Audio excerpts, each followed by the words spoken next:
Hello, all you hardcores. Welcome to part 3. We're joined by Kent in a minute. We'll go through Kent's top 5 anyway in his lifetime in a minute. Can't do that in 1 minute with Kent. We've got to let him out floor because he talks a lot of sense. Here he is. It's Kent.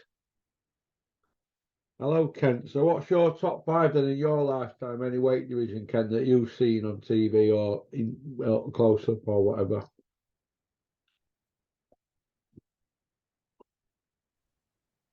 Kent, are you there, mate? Yep. What's your top 5 then, Kent, that you've seen in your lifetime? On fighters or favorite fighters or technically good fighters. Well, you know, like what you've seen, what you've enjoyed watching. That's really tough. Really tough. I could go through a list of 100 I only fighters. need 5, Kent.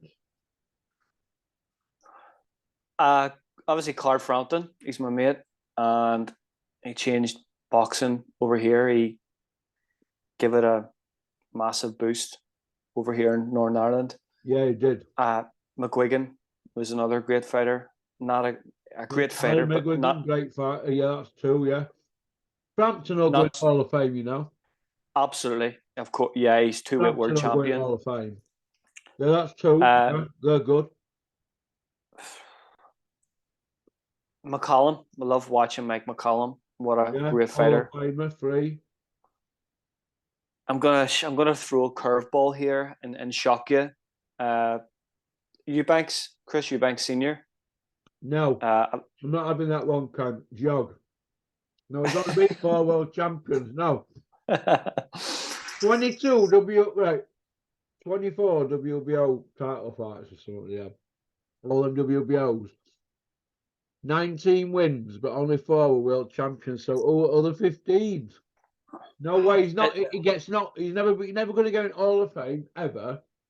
You can't have him, Ken. Please, come on. As someone who got me into sport and interested in boxing, come on, Ken. Of all time, yeah, Duran. For me, Duran. No, he's not your lifetime, Ken. No, technically he was, because he was still boxing when I was watching boxing. He only finished his career through a car accident, so technically I can't say Roberto Duran. For me, my opinion, as a fighter, as a pound for pound fighter, the best pound for pound fighter of all time is Roberto Duran. You look at how he stepped up those weight divisions. His record as a lightweight world champion is terrifying. 90% knockout rate as a champion. He was just absolutely formidable. His performance against Marvin Hagler at middleweight is one of the best fights I've ever seen. He was absolutely terrifying. Yeah. You got beat. Yeah. Yeah, but it was a great performance. This is a guy that his natural weight was lightweight, stepping up to fight Hagler, who was the undisputed middleweight champion at the time. I thought that was a great losing performance from Duran. Hagler were outside after John McGarvey got hands on him. Yeah, and then you go back to Hagler. For me, Hagler. For me, Hagler probably it's between Hagler and Monzon, Carlos Monzon, as the greatest middleweight fighter of all time. Between them two, for me, I love watching Marvin Hagler. I just think his whole demeanor and his intensity and what he actually had to do to get a title shot. He was anti-establishment. He was anti-everything. He was just a brilliant fighter, and I loved his coach manager, the Petronelli brothers. They were absolutely class boxing people. Amazing. I love watching Hagler. Tommy Hearns is another. What a monster he was at 5-weight world champion. So I think there's my list. There's my 5. 6. Ken, give you 6. 11, wasn't it? Probably, yeah. I'm just rambling on. Yeah, okay, Ken. It's Big Phrase. What's happening with It's Big Phrase? We've went from talking about the greatest fighters in history of Hagler, Hearns, Leonard Duran to talking about Fraser Clark. That's a massive The big drop there. giant Karamak Easter egg. That's a massive drop there. That's a conversational highway there we've took there. But yeah, I just want to see him fight Fabio Wardley next. I want to see him fighting for a British, a Commonwealth, or European title. I think coming from the level he was at as an amateur, being an Olympian, you shouldn't be fighting at that level. You should be fighting basically for a British title after 4 or 5 fights. I've already said that. I think they just need to get on with it. I think they need to fight. I think where does it end up? I just think whoever puts the highest bid in, that's where it'll end up. I think it's going to be a really good domestic fight. You know, 2 unbeaten heavyweights. All this talk about last year, yeah, another couple of fights will be ready to fight for a British title. Should have been ready then. You know, at that stage, when Fraser Clark was an elite level heavyweight, Fabio Wardley hadn't even put a pair of boxing gloves on. So just need to get a move on with it and get fighting. If you look on paper, right, Fabio Wardley shouldn't really be able to get near Big Phrase, should he, in ring with skill sets and stuff like that, should he? As a heavyweight, he's a big puncher. It's a massive puncher. I think Oh, Fabio Wardley. yeah, but Big Phrase, we're talking about an Olympic bronze here. He's sparred some of the cream of the crop, hasn't he? Been in with all the best, hasn't he, at that level? Yeah, it's sparring, but that's a lot of about wear and tear. Olympics, World Championships, Europeans. He's been up there, hasn't he? Over 10 years, hasn't he? Big Phrase. So he's no mug. And listen, I know people who've sparred him, and listen, he sparred Dylan White, mate. Dylan White didn't have it all his own way. Let me tell you this. He's an handful for anybody. And I'd have him down to do Wardley, me, him. I'd have him down just on pedigree alone. Russell, you couldn't argue with what you said there. You couldn't argue with pedigree, with who he's been in with, his experience. Yeah, of with course he is, man. Yeah. absolutely. And what you got to remember there too is Fraser Clark. That's a lot of wear and tear when you talk about all those amateur fights, all those training camps, all those spars, fighting at the highest level. That's a lot of wear and tear in the body. Over hills and mountains. God, you're making it sound like you were Robinson Crusoe going over hills and all that, Ken, looking for water. So it's a lot of wear and tear, but he's got the pedigree to beat the handle, Fabio Wardley. I think it's a really it's a crossroads fight for the both of them. It lets you know, is Fabio Wardley that big puncher? Is he going to compete at world level? Or what has Big Phrase left? Or is he going to go to the next level? Is he going to go on and compete for a European title or challenge for a world title? Because you're asking questions, you're answering me questions, then asking yourself ones and answering. You get excited, don't you, Ken? You're taking me down other avenues. You're like Charlie Sims when he's being interviewed by Umar IFL Umar. He took Umar down other avenues. Don't try and do a Charlie Sims on me, Ken. You're comparing me with Charlie Sims, Russell. No, you're better looking, Ken. I should leave this chat right now. You've just compared me with Charlie Sims. Are you kidding me? I'm joking. That's you can call me whatever, but you've just compared me with someone who was on a scripted reality program. I don't even know what Essex or this way the Essex or that way. What is it actually called? I don't know. The only way is Eddie. the only way to Bill Ricky, is that it? Ken, don't take it to heart. Don't rip your box rec wallpaper down. No, Ken, seriously, right. It's Big Phrase. Should really blow Wardley away. Wardley, in my opinion, 50. He's had 15 wins. Is it 14 by KO? But he's not really been in with anybody, has he? Really, apart from Gorman. Right. Yeah, He'll let and you himself look, down. His skill set's good. Let me finish, Ken. Let me finish. Right. Gorman's skill set's good, but he's not fit, is he? But I think Wardley's one of them. He's ex-white collar. These sort of things. Boxing's not a fairy tale, Kent. You always say that, don't you? Because you've been a yeah, boxer. Wardley's fairy tale is a white collar, and it's as far as it can go. British title level. That's it. Big phrase blows him away. If he done and he takes big phrase out, well, everybody's going to want to be a white collar fighter, aren't they? It says a lot for boxing, doesn't it? If he takes big phrase out an Olympic bronze, on.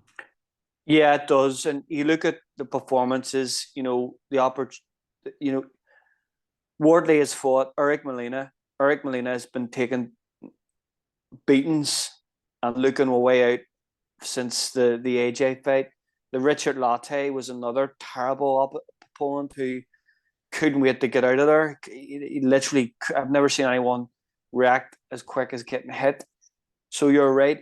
It's kind of like good and bad in boxing, but it's a crossroads fight.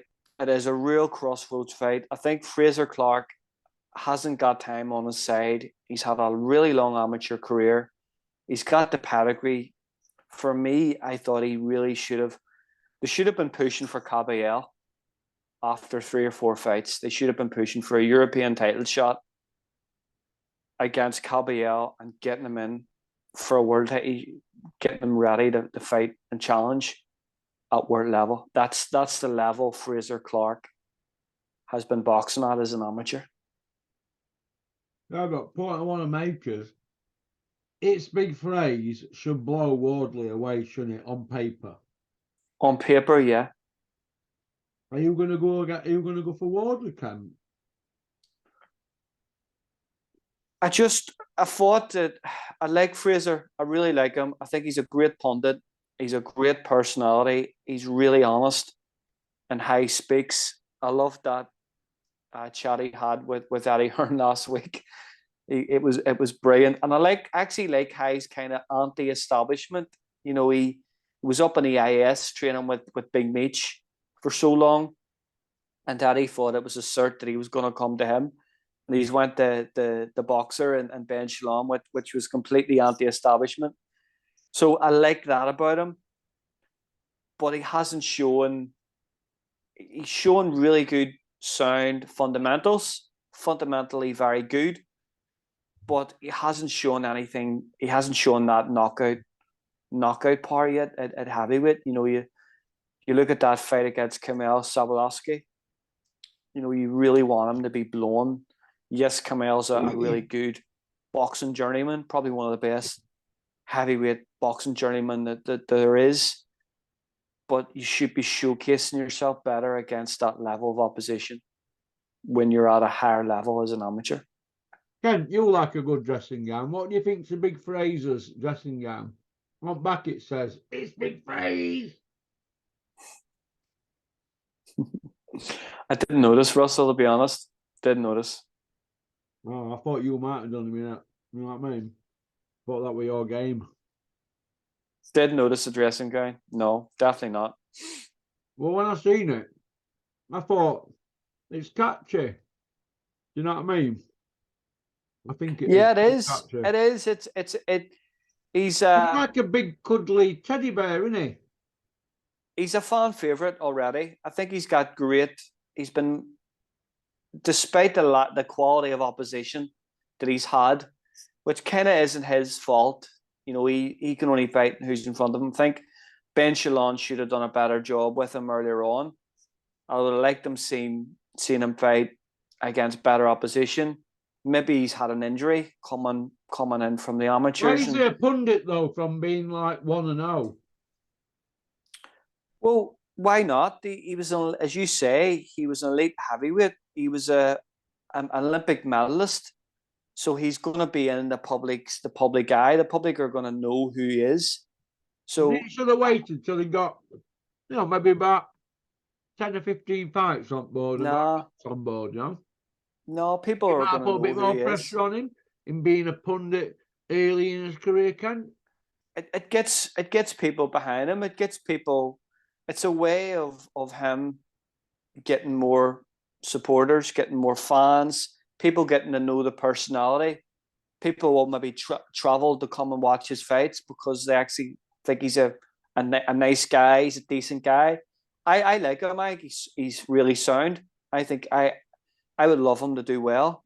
It's a great way of marketing the fighters without giving them lots of hype, just giving them that wee bit of exposure on a terrestrial TV and not terrestrial, but look at the eyes are on Sky. So it's a great way for them to build him on Sky without giving him a lot of hype. Okay, right, Ken. This is where you come into your own. This is the hardcore's hardcore because guys like you are obsessive about the 7 glamour divisions, aren't you? The old school glamour divisions. Taylor and Lopez isn't a glamour division like at lightweight, but it's a glamorous fight in it, Kemp. It's a brilliant fight, and Yeah. yes, it's not one of Come on, those Ken, this is glamour. where you're coming to your own. So what you think It- about this, Ken? It's an absolutely brilliant fight. I'm sick of talking about the Catterall and Taylor fight. I'm sick of it. I'm sick of talking about bad judges, bad refereeing.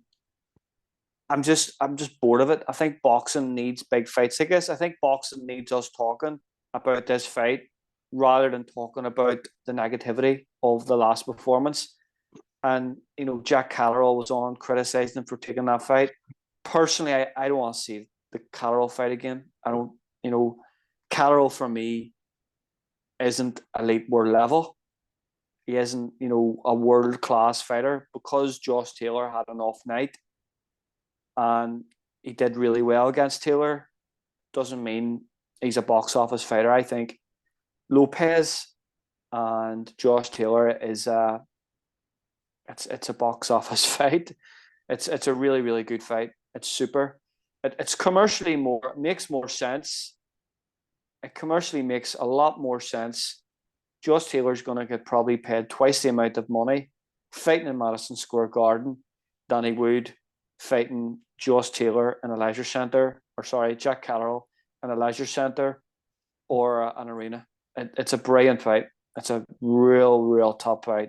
It's a fight that if you were asked to pick between Catterall, it's a no-brainer, Russell. What's going to happen to Jack Castro now? Because he's really got to feel wrong, hasn't he? I think it's not so much his fault. I think Ben Shalom didn't really handle the whole situation that well. And I think Josh Taylor alluded to that. And looking at it myself, they just sat waiting on that fight. They just sat waiting. Before that fight actually happened, Josh actually had an injury. He couldn't run for the Catterall fight. He couldn't do a lot of things in his training. He actually couldn't do.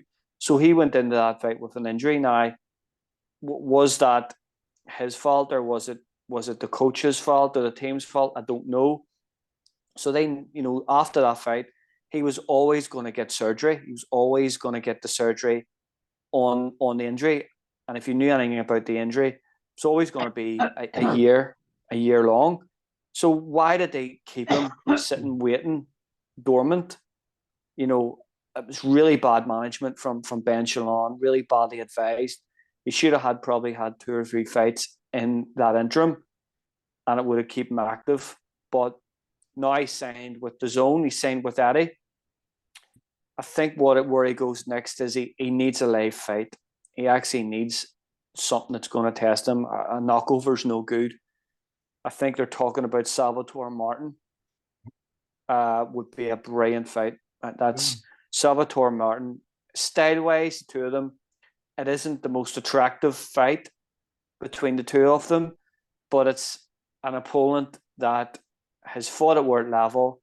He's got good wins under his belt, and it's a good opportunity to break through and break out of the shadow of that fight against. I can't even think.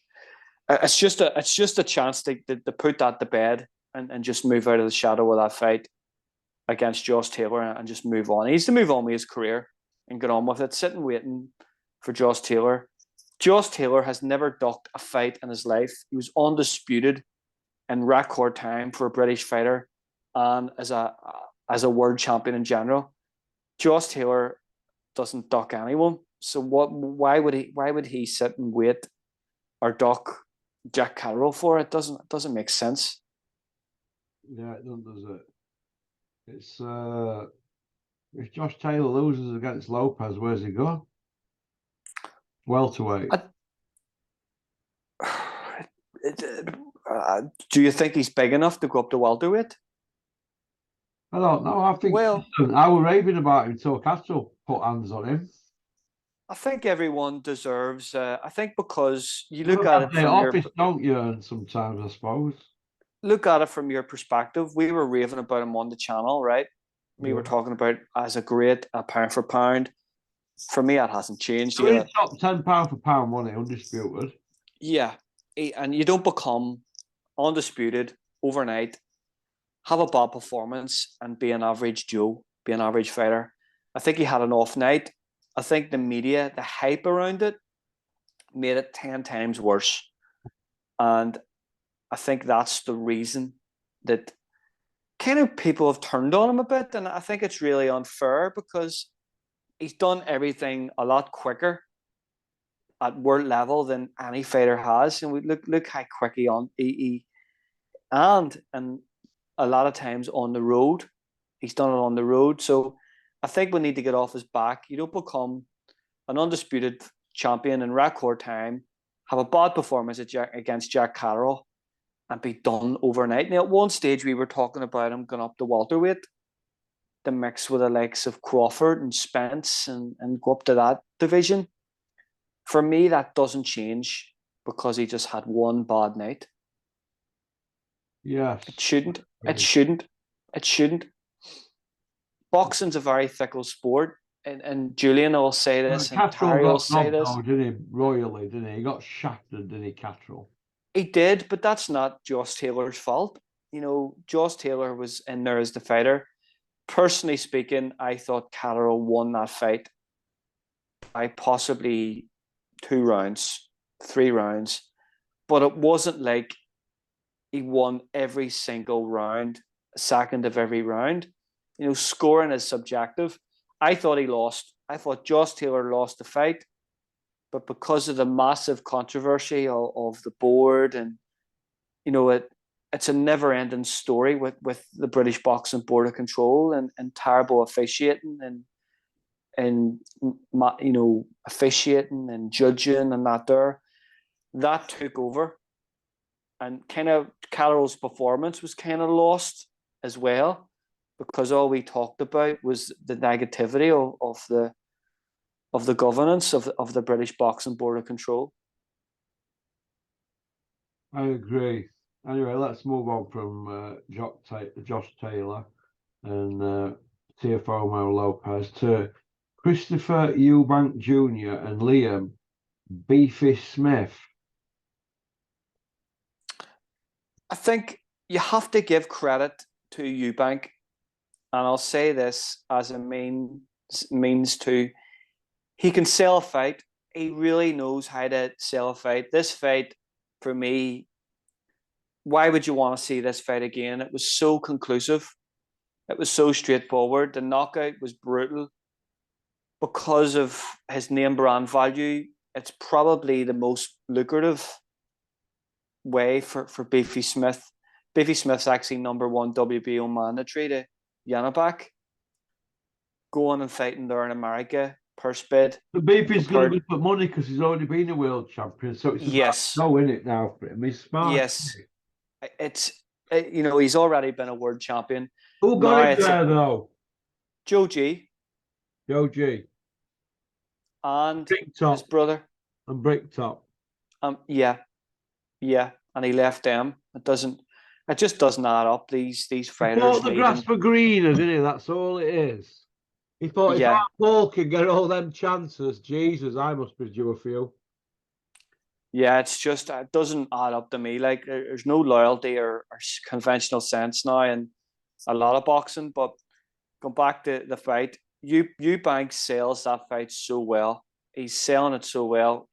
He's actually got a lot better on the mic than he did when he started his career. Yeah. He sells it well. He speaks well. He articulates things. He's kind of making this fight interesting again. Where if it was another fighter, you wouldn't want to go over that old ground because it was such an easy win for Beefy. For me, as a fight, will I watch it? Yeah, of course I will. I want to see what adjustments he's made. But to be honest, has Junior actually made any adjustments in his career as a boxer? Any? Yeah. No, not really. Look, all they can sell the fight, can't look. They're selling a polished turd. That's what they're selling you. Eubank's a shell of a fighter now. Shell of a man. And it's sad to see the public do it. We fell for it twice with Davy Day, with them Bellew fights. And they're falling for it with Eubank yet again. And the promoters are not bothered. They're going to push him out there. Beefy's not bothered. He's licking his lips, grinning like a Cheshire cat. It's the only real money in basically for Eubank. The Conor Benn fight's done. By the time he serves his ban, he'll probably be retired and have another loss or two on his resume. That'll not be as big, a fight money wise. And the Beefy Smith rematch, it's the only thing that makes sense for him that's got any commercial viability to it. Correct, But Kent. you're right. Correct. You're correct there with the commercial bit, Kent. Very correct. You're right. You're right. I went into work that Monday and my friend Trevor says to me, "Was that really Eubank? He looked like a different person. Did you see how skinny his legs were?" And I says, "Yeah, he looked a shell of a fighter. He looked like a fighter who had lost his punch resistance and Debating lost." on a Monday, Kent, at work, where the weekend's action. Yeah, they're all. I just get hit with it every Monday Oh, morning. bet you in your element there, won't you, Kent? What happened there, and what about this and this and that, and who We do you all have think to will wait for win? your verdict, Kent. Yeah, they do. They do. Actually, to be honest with you, but Go on, Kent. they do. So that's people who are not really educated boxing fans actually saying, "Look at Eubank's physicality. Look how skinny his legs were. Look, he looked shot. He looked an old fighter. His balance was terrible." And Beefy Smith alluded to something at the press conference and says, "Here, we knocked out in sparring." So he's heard something that maybe he was knocked out in sparring because his balance looked terrible. He's got that pound shop Roy Jones style that I've said before. You get 1,000 people and try and teach him to box like Roy Jones, and none of them would be able to do it. It's absurd. The setup is crazy. I would go far as to say Eubank Jr. was actually better, more exciting, fundamentally better when he was actually doing his own training way back. Yeah. Big shout out to Richard over there in Germany and Dripping Tap. Hope them Dripping Tap's in UK, by the way. It's not in Germany. That was a brilliant video from you and Richard today. It was super. I love seeing Richard's videos. Yeah, well, Richard's got a bit of disillusion with sport, didn't he, a few months ago? He's been just watching lots of UFC, loads of UFC, yeah, and you can't blame him. You can't blame him. Well, he's backing a kid, isn't he, now? Like Gary is, like Gary's backing Callum Connor, Manchester kid who's just started his career. That video's already out. Well, it will be by the time I finish this. It's out tomorrow.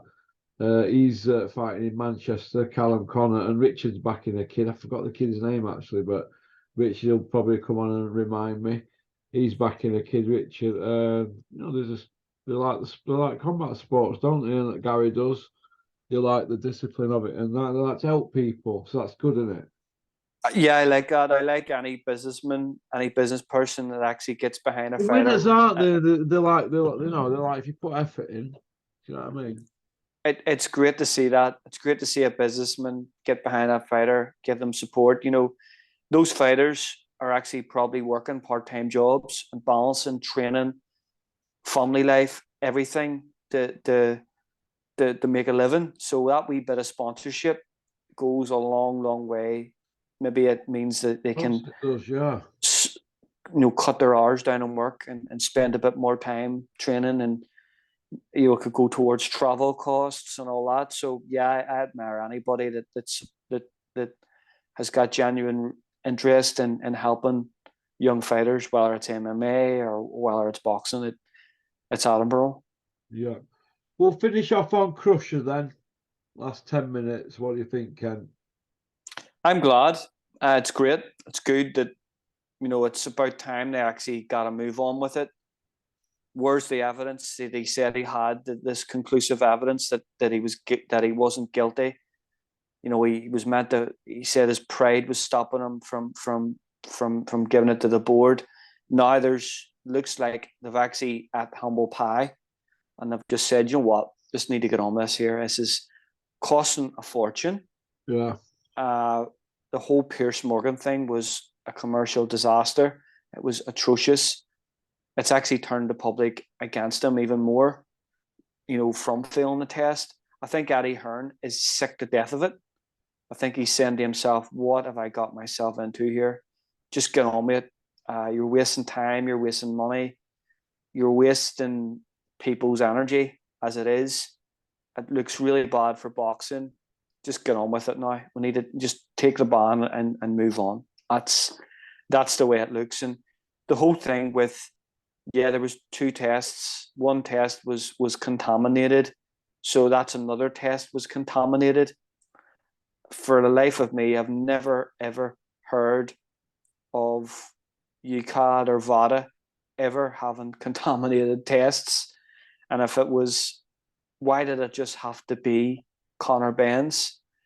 As well as that, those tests are all private, they're all confidential, they've all codes. So it's not like exactly somebody new whose test it was. It's just a joke, and the whole thing as well that nobody's really touched on at the minute is like the whole report that the WBC put out about the eggs. It didn't actually mention anything about contaminated samples or the protocol of contamination in labs. So it's just been a load of nonsense, and I think it's just time boxing moved on from it and moved on from all the negativity of Conor Benn, somebody that's never had to work a day in his life for anything. Yeah, that's true, that, isn't it? Never had to work a day in his life for anything. He's never earned anything. I was in Eddie Ant, and he's got No. a cat called Relentless. You know what people say to you? I'm going to finish up on this, right? People say to me, oh, you're having a go at Eddie. I said, listen, Eddie says he's relentless. What has he overcome in his life? It's like somebody had a go at me about how is Peter Fury a legend? Well, a legend to me is somebody who overcomes adversity. Peter, obviously, when he was a young man, got involved in the importation of drugs, and he went to prison, did hard time, Cat A, 7 year, then locked him up for another 2 years, took £1 million off him, terrorized him in prison, putting him on visits, filming his videos, videoing his visits and searching his family, Cat A and all that. To overcome that and then go train at heavyweight champion at world, that's a legend to me. That's a great story. That's Isn't a it? role model. Yeah. You know what I mean? Yeah. So that's somebody who overcomes adversity, like Jimmy Tibbs. He got 10 years, didn't he? There were car bombs going off outside his house. You know that car bomb that went off, didn't it, with him and Mark? Yeah. And if it Yeah. hadn't been one of them old vans where the bonnet opens upwards instead of other way, they would have been dead, wouldn't they? So Jimmy Tibbs overcame that to train world champions. So I say he's a legend. You know, Absolutely. people to say they're not. Well, what does Peter Fury? Who does he have to train then? And what belt does he have to do to win? to not be a legend. If you're training world champions, you're like Robert McCracken's a legend in my eyes. If you're training world champions, you're a legend. I think if you even take boxing out of it, if you're a decent person and a good person with good family values, and I think that supersedes training any Listen, world Eddie's not champion. overcome adversity, has he? Eddie Hearn, right? He's had it all on his lap. He's not overcome adversity. First adversity he had to overcome when Carl Frampton left him. And let me tell you, he was on his knees. He was on his knees over that one. On his knees, mate. Big ego. That's his problem, is Big E. That's why they call him Big Ed. He's got big ideas. He's got big ego. He's like, oh, Big Ed, isn't he? Cluffy. That's Eddie. Well, he's met his match because I think Bricktop's outdone him, hasn't he, this year? You've got to say Bricktop's outdone him, haven't you? Surely. Absolutely. You look. Well, it's gonna get to a point where it could be. He's got Tyson. Well, he's kind of got Tyson. You got the bar in with Usyk nearly, hasn't he? Dubois, Usyk. Getting everything, isn't he? Bricktop. There could be a deal done there on options. He's outmaneuvered Eddie for all belts and all positions, hasn't he? What happens if Wilder and Tyson Fury fight for a fourth time in Wembley? That's huge. That is a huge fight. Regardless of, yes, we've seen it 3 times. People would go and watch that in Wembley. So, yes, he's got himself into an absolutely brilliant position. He's Joe Joyce. Joe Joyce has got an option on Zhang, which is another massive, massive opportunity. He's got Zan Kanabuski, who fights Jared Anderson in the summer. What happens if Kazabuski beats Anderson? There's another Frank Warren fighter there in the heavyweight division. And he's never really had a run at the heavyweights. Frank, has he? A proper run, has he? Not really. The only run he had was the Frank Bruno, Oliver McCall. He tried a little bit with Bugner, didn't he, as well? But I think Bugner had been around at that stage with everyone. No, but he used to go to shows with Bugner in tow, didn't he? You know what I mean? But you know what? He might be able to dominate like Don King. Listen, as you say, he could have one stage. He could have Wilder, Dubois. He's got Dubois. He's Joyce. He's got Zhang under options. He's got Fury. You know, he's going to have possibly Usyk if that fight happens and the whole Saudi thing doesn't work. Personally, I think the promoters will not want the Saudi involvement because it's going to take a massive slice of their profit away. And it's going to take their dominance away and give it to that other country. And possibly they'll have their own pay-per-view portal as well. There's going to be a lot in this here, you know, for them. You just can't bring all those 4 of the 8 guys over, give them a load of money and have nothing really in return. There's going to be a lot going on behind the scenes. And if you take that tournament away, plus as well, they're talking about Tyson Fury and Andy Ruiz in July. So there could be another fighter he's got. So it's looking really strong for Frank Warren at the minute. It is. Well, Kent, we're out of time. That was a marathon session, Russell. Yeah, 2 hours, Kent. You've outdone me. I've given you your fix. You needed it, didn't you? You gave me my first win. You're like Dracula, Kent. You needed your blood. You needed some blood. I'm just gonna go up to the bedroom now and put some new box rack wallpaper on. Go on then, Ken. Well, you have a good evening. You take care. All the best. Peace out, Take Ken. care. Right. Well, that was Kent from Belfast in Northern Ireland. The hardcore's hardcore. Women love him. Men want to be him. Good bloke, Kent. I like him. A lot of time for him. Big-hearted.